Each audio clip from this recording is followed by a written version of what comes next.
So in engineering, we have mathematical models. They are constructed so they can para makatulong yon sa ating pag-intindi sa mga physical phenomena and para na rin ma-approximate yung mga real-world problems. And then, so yung mga mathematical models na yon, kadalasan meron yung mga kasamang derivatives. So pag may kasamang derivatives yung isang equation, ang tawag na natin sa kanya ay differential equation. So we have the word differential and then we have the word equation. So that is differential equation. So we have an equation na merong differentials or derivatives. So yun lang yung ibig sabihin ni differential equation. Okay. So by definition, your differential equation or DE. So it is one which contains derivatives, ayun na siya, of an unknown function. So sometimes your differential equations are written in terms of differentials, either in the explicit or implicit form. Okay, so we have two examples na binigay dun sa lecture video at sa module. So una is free fall of a body. So ang law for free fall ng body, ginamit natin yung Newton's second law, which states that your F or the force acting on an object is equal to its mass times its acceleration. So kung makita niyo sa figure na nandito, so we have an apple, ay ito may apple ka, and then it falls due to gravity. So gravity, we have negative mg. And then, dapat natin malaman yung height daw dito. Ayan yung height, malaman natin. So, from this given figure, your apple, okay, falls under gravity. So we have your force now acting, gravity yung nag-act sa kanya. So we have negative mg. And then, alam naman natin from your calculus, yung acceleration is the second derivative of your location, or since yung ating location or yung ating distance is h or height. Okay? So ngayon, we now have the differential equation. Substitute mo lang. You have negative mg is equal to m tapos ito. Yung dh squared over dt squared. And then, multiply mo to or divide both sides of the equation by m. So, mangyari, we have negative g is equal to d squared h over dt squared. So, this is now a differential equation. Okay? This is what you call a differential equation. Solving for this differential equation as seen on your module and on the lecture video, pag sinolve natin to, it will now, so the solution for this differential equation is now, we have h is equal to negative 1/2 gt squared plus c sub 1 t plus c sub 2. Okay? So we can now know values of c sub 1 and c sub 2 if you know the initial velocity and the initial height, h sub 0. So, malalaman natin yan. And then, kung familiar kayo sa physics, remember, since height ito, free fall siya. Katumbas nito yung formula sa physics nyo, now we have your s is equal to v sub 0t, pwedeng plus 1/2 at squared, plus the initial distance. Okay?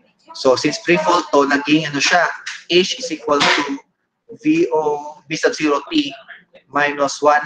Your g becomes, your a, acceleration, gravity na yan, gt squared, plus your initial height. So, kung familiar kayo doon sa physics, ito na yung naging formula. So, yung formula na to, nanggaling sa differential equation na to. So, yun yung isang silbi ni differential equations. Yung mga equation natin, so na-understand na natin yung isang physical phenomena, which is your free fall. Okay? And then, example 1.2 is on the radioactive decay. So, sa radioactive decay, sinasabi natin doon na yung the rate of the radioactive substance present is, okay, the rate that is proportional to your amount of substance present. Okay? And then from that relation, since it is proportional, we can now have the differential equation dA over dt is equal to negative Ka. Negative yan since this is on the principle of radioactive decay. Hindi siya group. Okay, so liliit yung amount. So pababa yung amount mo as time passes. So we have negative K.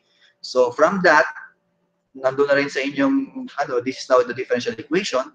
Nandun na rin sa mga lecture videos at sa module, na solve ito so that we now have A is equal to CE raised to negative KT. Okay? Yung C natin dito, that is now your amount, okay? The initial amount of radioactive substance present. We can now solve for the amount of the radioactive substance present at any time t. So yun yung silbi natin. So if you graph this equation, kapag ginraph mo to, so magiging exponential siya, pabaliktad. Pabaliktad siya, co-exponential, pag ano na isa, ito pabaliktad. So as time passes, pababa yung paliit yung iyong amount na present since nag-decay yung radioactive material mo. Okay? So yun yung isang ring differential equation. Okay? Hindi lang naman sa engineering yung yung differential equation. Okay? So meron din sa banking, sa business. Sa business meron ding differential equation. Ito siya. We have dP over dt is equal to R over 100 times P. Okay? And then, syempre, sa electrical engineering, okay, on circuits. So, kung meron kang circuit, we have a resistor, inductor, tsaka capacitor. And then you have an electromotive force. Electromotive force is also yung voltage. Okay, so application ng Kirchhoff's law, ito na yung magiging equation mo. This is now also a differential equation where your L is the inductance, R is the resistance, C is the capacitance, itong E is the electromotive force or yung voltage, yung Q is the charge ng capacitor, and yung T, siyempre yung time. Okay? Saan pa may differential equation? Sa psychology, meron din. Meron kang model ng learning of a task. So, we have this equation, and then as you can see, yung Y here represents your learner's skill level as a function of time t. Okay, so you have your Y, skill level ng learner as a function of time t. And then, yung constants P and N. Okay, yung P nakadepende sa individual learner, and then yung N nakadepende sa nature ng task. So, solving this, you can now model the learning of a task. Learning curve. Okay? Isang application yan. And then, meron din sa vibration. Vibrating strings, tsaka sa propagation of waves. So, ang lalabas nga lang is a partial differential equation. You have this one. So, yung U is the, yung T is the time, yung X is the location along the string. And then yung U, displacement ng string. And then yung U na to is a function of both time, T, and your location, X. So, yun yung iba pang mga applications ni differential equation. Marami pang iba, hindi lang limited dito sa binigay ko. Okay? Meron pa iba example, ito, yung equation 1.1 to 1.10. Later, i-classify natin. Depende sa type, or sa type, properties, tsaka sa kanyang linearity. Okay? So, types of variables. Get ready. May tatawagin tayo mamaya 4 types of variables, ha? Okay. So, independent variable. So, pag sinabing independent variable, so, when your differential equation involves one or more derivatives with respect to a particular variable, okay, that particular variable is called an independent variable. Okay. And then, the dependent variable, it is a variable, that variable is called dependent if a derivative of that variable occurs. So, kung merong derivative ng variable na yon, so that is dependent variable. Okay. Mag-try tayo mag-classify ng mga differential equations na nandito. Sige, ito. Alamin natin yung mga variables niya. Ano yung dependent variable? Dependent po. Oh, dependent. Hindi. dy po ba? Kasi with respect to x. So, that is y lang. Y lang. Opo, y lang po. With respect to x. So, the variable, the dependent variable is y. Y. Opo. Ano naman yung independent?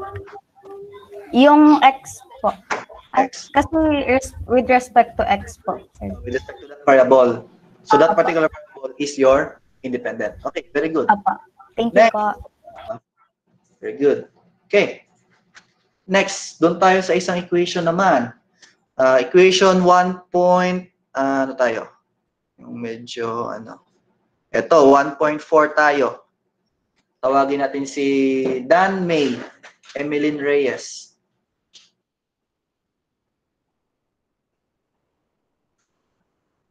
Kung wala si Dan May, si Daryl J. Pascual na lang.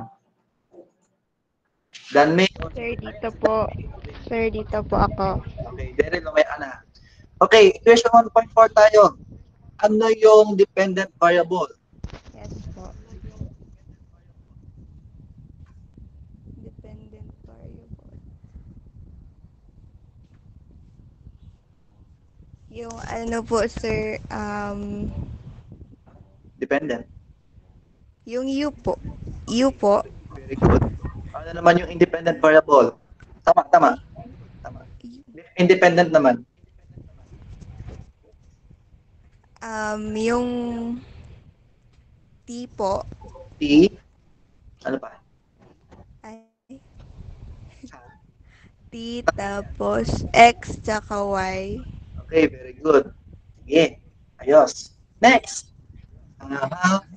Dapat tayo na isa. Very good. Miss Reyes. Dapat tayo na isang differential equation. Ito naman. Equation 1.8. Si F.E.K. Denzel Atrero. Sir, Yan. Hello. Equation 1.8. Ano yung dependent variable?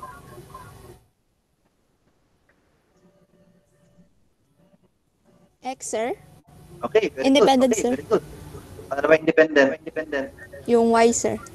Okay, very good. Okay. Oh, last na lang. Si Francis Manlavi naman. Bakit po? Ayan, nandyan ka. Ito naman tayo. Ito, equation 1.10. Ano yung dependent variable?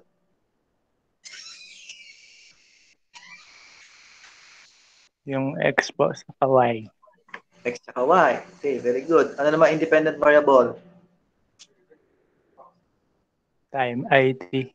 Oh, time t. Okay, very good. So, ganito lang yun ha. Boundary natin kasi baka medyo may malito sa iba.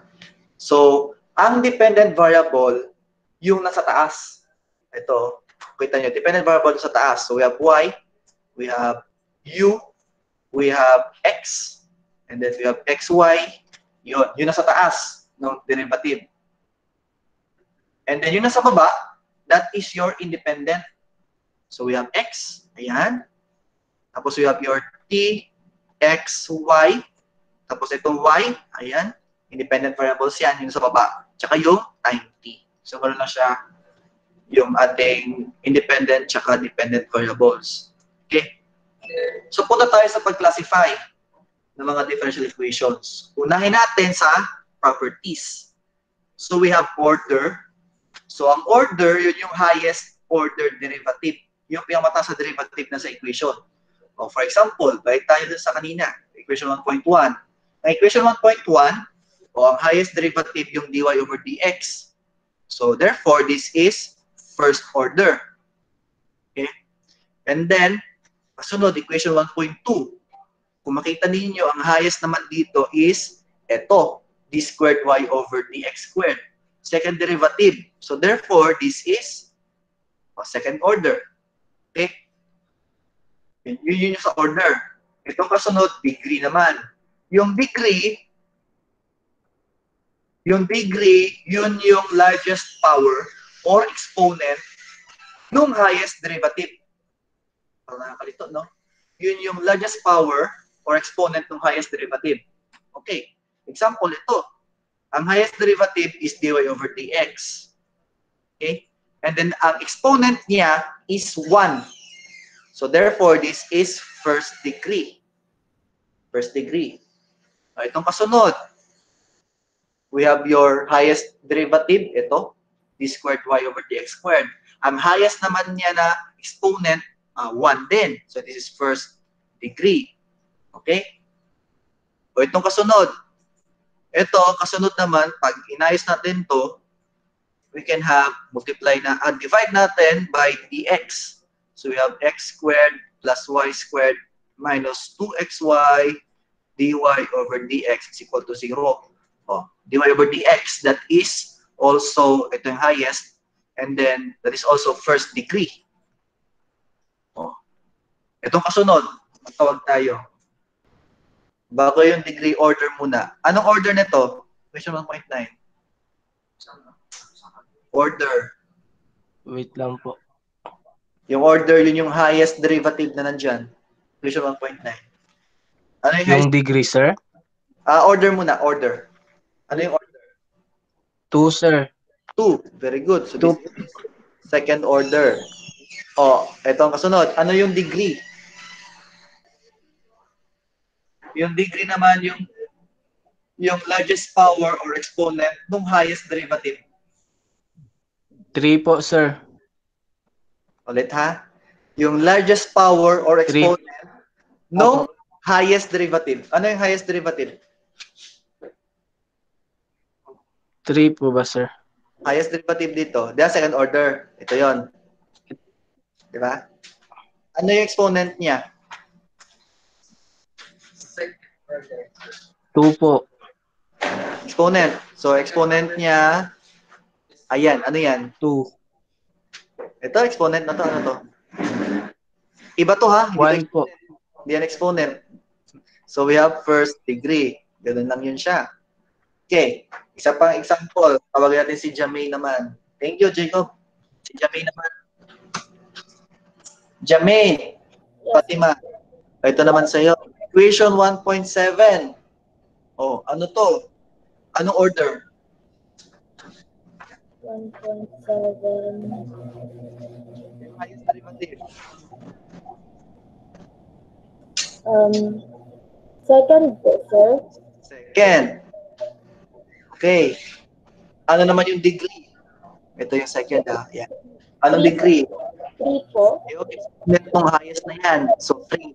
So, we have third degree. Okay, very good.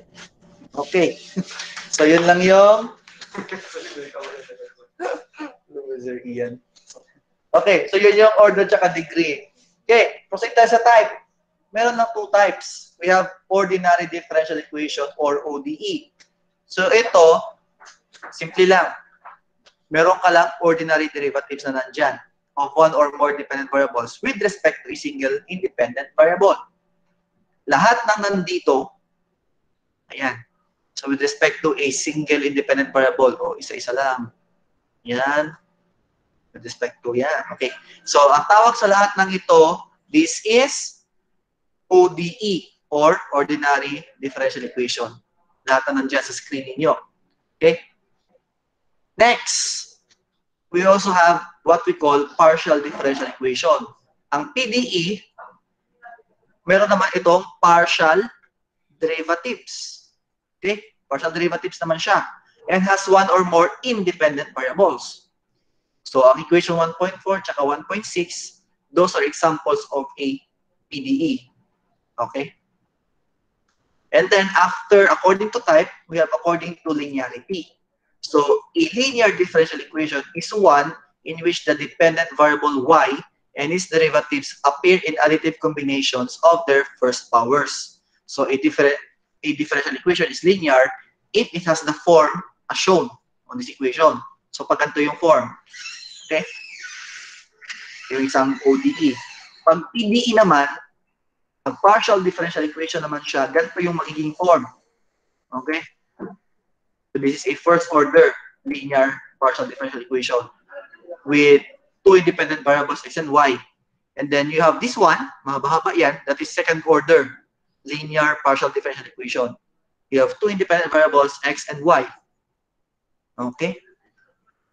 Paano natin malalaman? Sir, Yes. Sino yun? Francis. yung sa kanina sir, yung sa partial differential equation na general equation po, dapat po kompleto ba yung ganong format? Let's see later. Tingnan natin ha. Gas lang. Tingnan natin mamaya. Okay. Ito mabang form. Sige, check natin later. Okay. Okay. Paano natin malalaman na linear ang isang differential equation? Okay? Linear yan.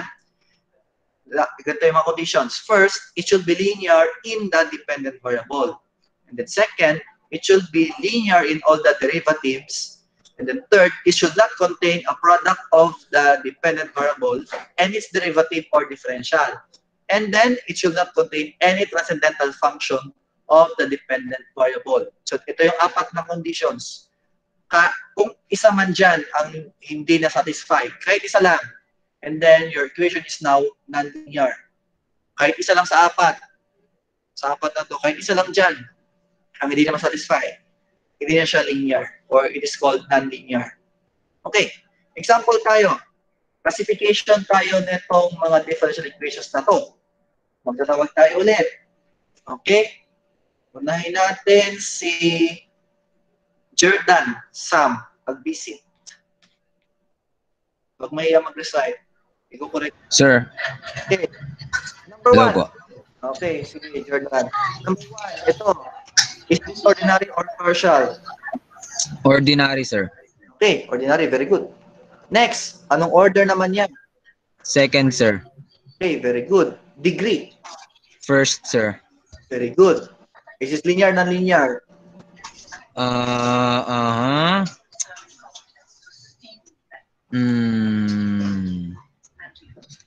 None.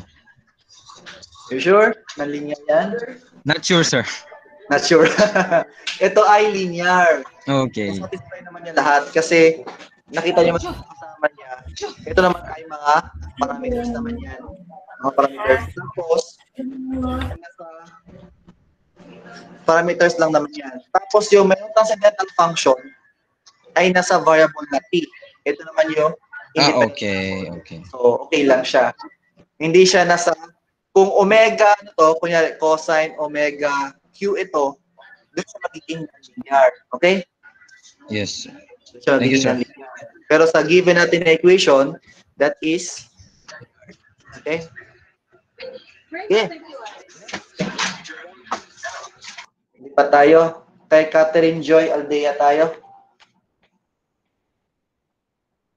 Si Catherine Joy Aldea. Nandyan ba siya? Oh, Catherine.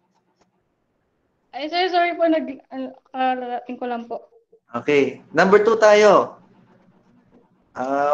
Sasabihin natin kung ano yung sagot mo ha. Okay. Number 2, ito. Ito, ordinary or partial? Partial, sir. Aha. Sure ka? Partial? Hindi po. Ganito yun ha. Ang ordinary, ayan no, meron kang, ayan no, ordinary derivatives lang. So D. Opo, sir. Okay, so this is ordinary or partial? Ordinary, sir. Ordinary lang yan. Kasi D lang siya. Okay, ano naman ang order? Buray natin. Order. Yung highest derivative na nandito. 3. Ha? Sure ka? 3? Ha? Highest derivative. Ano yung mas mataas? Itong ito? Or ito? Yun. O yung D Yung double D cube? Latter. Oo. So, ano yung order niya ngayon? 1. Ano mas mataas? Itong 3 or itong so taas? 1 po. I mean, kasi, what? Ano mas mataas? 3 or 1? Ha? Hindi ko po alam, sir. Ano, simpleng ano lang, simpleng numbers. Ano sa taas? 1 or 3? 3. Oh, di ba? Ano pa yung mataas ngayon? Anong order niya ngayon? 3. Oh, yun ang order ngayon. Yung highest na derivative, ha? Okay? I see. So, excluded po yung exponent sa labas, sir. Oh, kasi yung order, definition natin dyan, yung highest derivative. Okay? O, ano naman yung 2 sa labas? Itong 2 sa labas, ano naman kaya yan? Yung 2 na yan, ano yan? Yan na yung? Degree po. Ito, yun na sa loob, yan yung order niya. Okay? Yung pinakataas dito sa mga derivative. Okay? Tapos yung degree, yung Nasa labas. nasa labas yung power nito. Okay? Tapos, sir po. Yung exponent to pinakataas na derivative. Yun yung degree. O, ito naman, last. Linear or non-linear? Linear po. Ah, this is non-linear. Bakit naman non-linear? Kasi nagkaroon ka na ng power dun sa derivatives mo. So that makes your equation, differential equation non-linear. Okay? May natutunan ka ngayong araw. Okay. Next, number 3. Tawagin natin si Kyle Melbourne. Lapian. Ang hirap naman. Bakit doon sa akin naman? Then, sir. Okay, Kyle. Doon tayo sa number 3. Ito. Number 3. Ano to? Ordinary or partial? Oh, partial. Very good. Ito yung symbol natin for partial derivatives. Ayan o. Yan. Yung symbol for partial derivatives. Order. Second. Okay lang yung Catherine. Sige lang. At least you have tried. Okay. Degree. Sir? Degree. Anong One. degree? Okay, very good. That's 1. Linear, non-linear. Non-linear, sir. Bakit non? Walang ano, sir. Walang. Sa taas. Anong wala? Dito ay linear pa rin. Ay. Linear yan. Itong h squared na nasa labas, this is a parameter. Okay? Parameter lang yan, yung h squared. Hindi siya variable. So, wala siya na-violate sa ating, wala siya na-violate doon sa ating conditions. Okay? Thank you. Thank you, sir. May sound lang, may? Sana nga. Next, Maria Mika Dobleros. Yes, sir. Tayo. Okay? Number 4. Ano to? Ordinary or partial? Ordinary po. Okay, very good. Order. Second order po. Okay, very good. Ulit. Degree. Degree. 1, sir. Okay, 1. Ano to? Linear, non-linear. Non-linear po. Bakit siya naging non-linear kaya?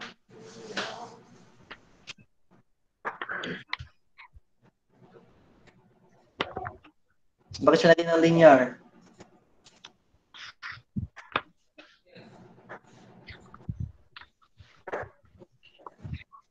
May idea ka? Bakit siya naging non-linear? Ako na lang sasagot. Kaya siya naging non-linear kasi you have a product. Okay, tingnan natin ha. Ang dependent mo dito is Y. Ang independent mo is X. Okay? So, ang sabi sa condition, dapat walang product, itong 1 minus Y, walang product ng nasa dependent variable, tsaka product ng dependent variable, which is 1 minus Y, tsaka nung iyong derivative or differential. Bawal yun. Okay? Kaya siya naging non-linear. Okay? Ang isa pa, ito, sin Y. Meron kang sin Y. Bawal din magkaroon ng transcendental function in your dependent variable Y. Okay? Isa pa to. Oh, daming violation, no? Yung Y squared e raised to negative 5Y, bawal din yan. Okay? So, kaya siya naging non-linear. Okay. Thank you. Next, doon tayo kay Michelle. Michelle Bailey.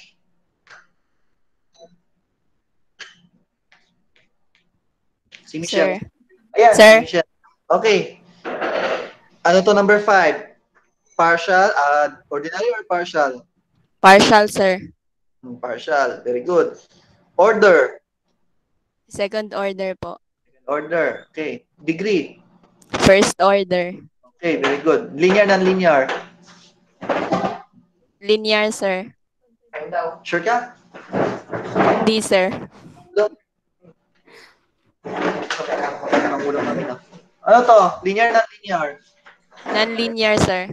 So this is non-linear. Bakit? Kasi meron kang, ito ang dependent variable mo, u, tsaka v. Tapos meron ka ditong sin u. May transcendental function ka in your dependent variable u. Tapos ito pa, ito pa. Ito, tsaka to. Okay? So yun siya.